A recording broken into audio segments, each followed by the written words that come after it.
What if the nightmares of the first humans were not only dreams, but memories of monsters that once ruled the earth? Every roar in the dark, every shadow in firelight, every tremor in the ground was taken as proof that dinosaurs still walked in the night. In their dreams, the giants returned, and fear became the first language of survival. 7.7 million years ago, the African savanna lies endless and golden under a pale, dusty sky. Acacia trees stretch like claws toward the horizon, their branches twisted and sparse. Herds of antelope and elephants thunder across the plains, while lions and saber-tooths stalk in silence. Yet, to Homo erectus, fragile and scarred, the greatest danger does not come only from predators of flesh. It comes from shadows of the mind, visions of creatures never seen, but deeply believed. Dinosaurs, long vanished, live on in dreams. And for the first humans, dreams are not illusions. They are warnings. A small band of Homo erectus moves across the grasslands, their hides patched with zebra and antelope skin, stitched with sinew, frayed and ragged. Clubs hang heavy in their hands. Stone blades glint faintly in the sun. Their feet are calloused, their faces hardened, their eyes sharp with suspicion. But their nights are restless. For when fire flickers low and the sky turns black, nightmares rise. They dream of creatures larger than mammoths, jaws wide enough to crush, claws long enough to tear the sky. They wake trembling, their cries echoing in the cave. To them, the dream is not fiction. It is the return of giants. The tribe gathers at dusk, fire crackling in the cave, shadows twisting along the walls. Elders raise their arms, their guttural chants filling the air, their gestures sharp and wild. They tell stories of monsters that hunt in dreams. Beasts older than storms, older than rivers, older than man himself.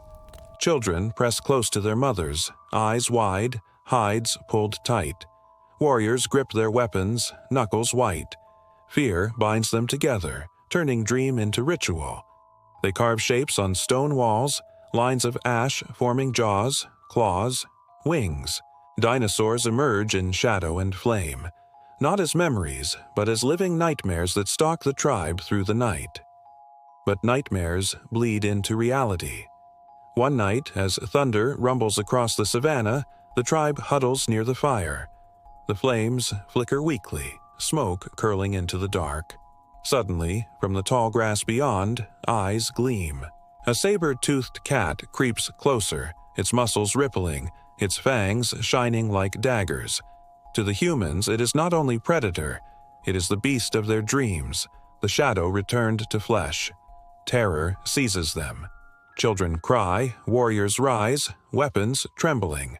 The predator lunges, claws ripping, hides tearing, blood spraying.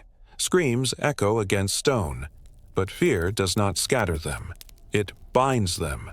They strike as one, clubs smashing, spears thrusting, their guttural roars rising into thunder.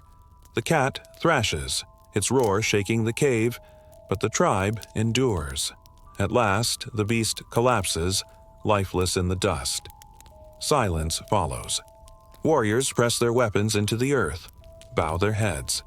To them, it was not only their courage that saved them, it was the warning of dreams. They believed the giants whispered to them in sleep, preparing them for the trial. Fear becomes prophecy. Prophecy becomes culture.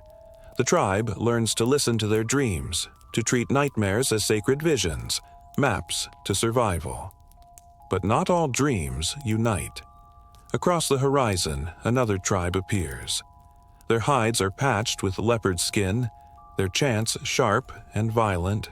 They too dream of dinosaurs, but their visions are different.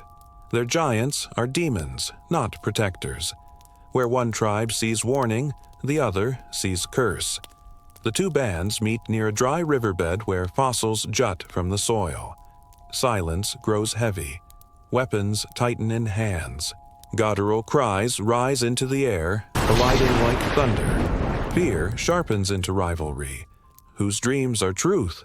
Whose giants rule the night? Silence shatters into chaos.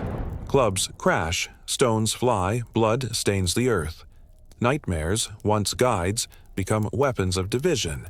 The battle rages until the ground itself trembles. From the tall grass, laughter erupts, low, cruel, unnatural. A massive hyena, larger than any that will ever exist again, prowls forward, its jaws wide, its eyes glowing. Both tribes freeze, their war swallowed by terror. To their minds, this is no hyena. It is the nightmare made flesh, a demon sent from their dreams. Warriors drop weapons, children scream.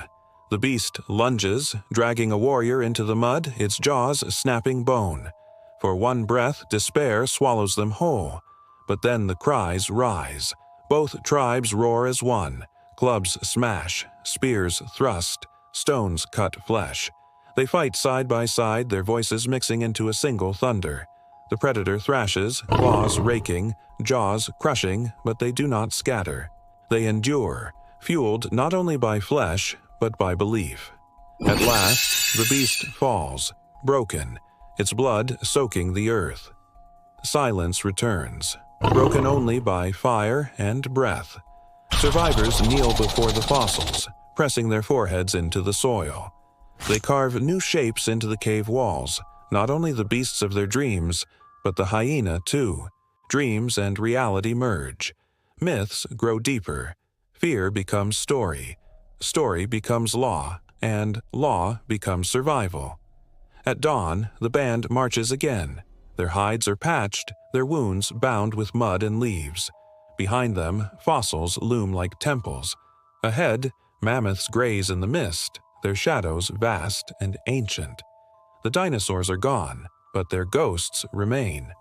They live in dreams, in stories, in rituals whispered by fire. To be human is to live haunted, to walk with giants not in flesh, but in the shadows of the mind.